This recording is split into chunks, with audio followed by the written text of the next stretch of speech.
aktivis 98, Bung Lompi dan kawan-kawan, terima kasih karena kita di generasi 80-an diundang-undang untuk memberikan kontribusi pada acara hari ini.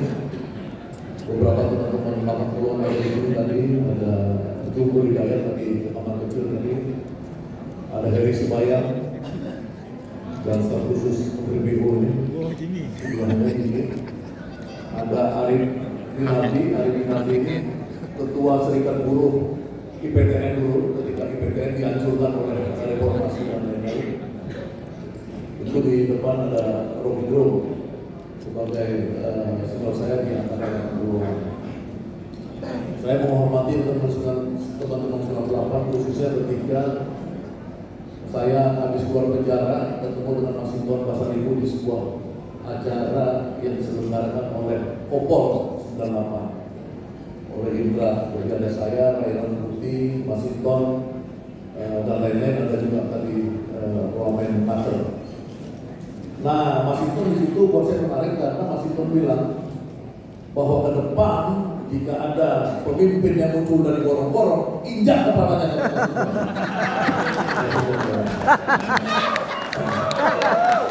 Kejadian bener. Kalau saya merasakan Mas Hinton itu ada getaran yang sama. Kenapa? Teman-teman sekalian, yang ada di sini semua tadi bukan main-main. Kita ini mengalami kehidupan pahit ketika melawan rejim Soeharto. Ini nggak main-main.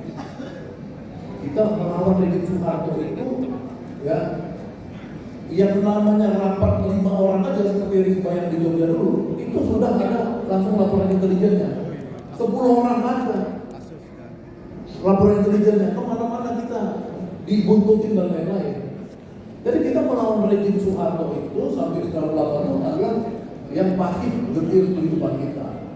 Nah makanya sebenarnya ketika kita mengalami reformasi di mana demokrasi yang kita maksud itu dibajak oleh oligarki, ya seperti kata Robert tadi, dibajak oligarki. Sebenarnya kita tidak bisa muncul ke permukaan menjadi orang yang mengabdi pada bangsa ini. Karena apa? Karena tiba-tiba 5 tahun setelah reformasi, semua politik demokrasi itu udah politik uang. Dan kita pertama-tama 1-2 orang lolos, lama-lama nggak bisa lolos lagi ke DPR, nggak bisa lolos ke bupati dan lain-lain. Nah sekarang kita melihat beberapa ada anomali ya, seperti Melgi dan Mas Hinton bisa masuk dalam pemerintahan, kemudian beberapa teman-teman masuk dalam pemerintahan jadi struktur. Sebenarnya ada hope, ada harapan. Dan momentum pada hari ini yang diorganisir oleh Moti dan teman-teman, maksudnya momentum paling dasar. Karena teman-teman itu, kalau saya kan usia 60. Nah, teman-teman yang usianya 50 tahun ke bawah, yang 98 ini, mudah-mudahan masih ada kesempatan untuk melakukan yang dijudul ini transformasi. Transformasi ini 20 tahun bukan ke arah perbaikan, nah, transformasi ini kan harus ada arahnya. Arahnya ke baik atau buruk. Reformasi yang kita alami 27 tahun, ya, yang disebut oleh Kodari tadi itu 1% penguasaan itu 30% itu sekitar 27 tahun lalu. Tapi sekarang udah 45%. 1% orang Indonesia menguasai 45%. Salah satunya hari ini ditangkap juga sangat agung. Namanya Iwan Setiawan Lukminto. Ya, di dalam dunia KAU dia disebut sebagai naga 10. Para Berdos, dia naga 10.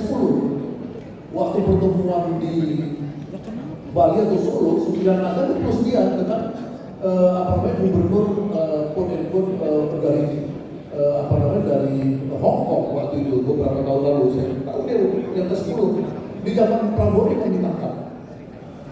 Nah, teman-teman sekalian, kalau kita masuk kepada tema ini, bagaimana mempertahankan demokrasi, memang sedikit anomali. Karena demokrasi itu di satu sisi kita melihat secara faktual memang belum berhasil membuat ketimpangan ekonomi berkurang. Nah, di dalam era Prabowo ini yang dulu bagian dari rejim yang kita lawan, ya itu memang ada sedikit menurut saya bisa ada pengurangan demokrasi juga. Tapi di dalam rejim Prabowo ini saya melihat ada secerca harapan untuk masuk ke pemerataan ekonomi.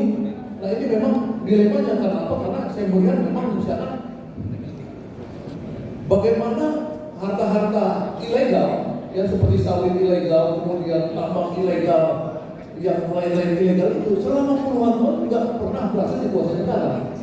Ya, dari pertama kali saya ketemu dengan Profesor Multi Dasko Ahmad yang harusnya ada di sini, saya tanya sama dia, bagaimana konsep Anda dengan pantai utara Banten?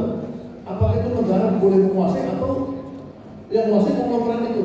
Dia bilang negara apa yang akan dikuasai? Oh itu satu poin. Karena buat saya kalau seluruh pantai kita dikuasai oleh konglomerasi, kemana nelayan-nelayan itu? Ya karena saya kebetulan habis zaman-zaman waktu saya tinggal di Belanda, saya pikir sendiri pantai-pantai di Belanda itu yang kuasai orang miskin juga untuk ukuran saya. Sana di Volendam nelayan-nelayan juga yang kuasai pantai-pantai. Kenapa di sini nggak bisa? Nah jadi teman-teman sekarang karena di waktu pendek saya cuma berharap bahwa ada resolusi dari teman-teman ini ya Haris, Eli dan lain-lain, Khalid dan lain-lain. Ada resolusi, tidak sekedar diskusi-diskusi, tidak jadi omong-omong. Ini harus ada teman-teman masih energinya kuat. Jadi kalau teman-teman mau menjadi sesuatu kekuatan revolusioner, teman-teman 98 ini masih bisa melanjutkan. Sekarang teman-teman kalau menurut saya harus melakukan persekutuan yang terukur dengan Prabowo untuk melakukan transformasi ekonomi ini. Karena dia membuka ruang pada ya, membuka terukur dong. Kalau nggak kita bisa jawab. Misalnya ini, kalau tentara ini misalkan semua menguasai seperti tahun 98 ke sebelumnya, kita takut juga dong. Ya kan? Tapi kalau memang tentara itu misalkan dalam konteks undang-undang TNI hanya untuk gerakan itu terukur sebagai sumber daya manusia yang ikut mengembangkan pabrik-pabrik dan lain-lain, oke buat saya. Ya ini kan debat-debat kemarin. Nah, tapi bagaimana kita melihat misalkan ketika digunakan tentara seperti Evo Morales menggunakan tentara di Amerika Latin, mengambil sawit-sawit yang ilegal, tambang-tambang ilegal. Ini kan bagus juga, yang selama ini tidak pernah terjadi. Nah, mudah-mudahan teman-teman 98 harapan saya bisa menjadi kekuatan yang solid, ya bisa melakukan satu kontrak politik dengan rejim Prabowo. Yang kedua juga, ya itu yang paling cepat ini sebenarnya paling penting Prabowo di tanggal 21 Mei ini, ya dia lakukan reshuffle kabinet. Itu usul saya, ya supaya orang-orang terbaik dari 98. Saya bilang di 98 ini anak 98 semuanya diwamen. Misalnya diwamen semua. Padahal yang ideologis itu semuanya ada diwamen. Yoi. Bung Masinton, yang ideologis ada diwamen. Apa ideologis? Seperti Jabu tadi yang pulang di Jabu atau kemana? Dia ideologis. Tapi kenapa dia nggak jadi menterinya? Gitu loh. Ini teman-teman 98 harus ada resolusi mendukung seluruh kelompok 98. Yang saat ini jadi wamen di pemerintah dan lain-lain mengambil alih kepimpinan rejim Prabowo itu. Itu yang salah satu solusi. Terima kasih. Wassalamualaikum warahmatullahi wabarakatuh. Terima kasih Pak Ganda tidak berhenti untuk melakukan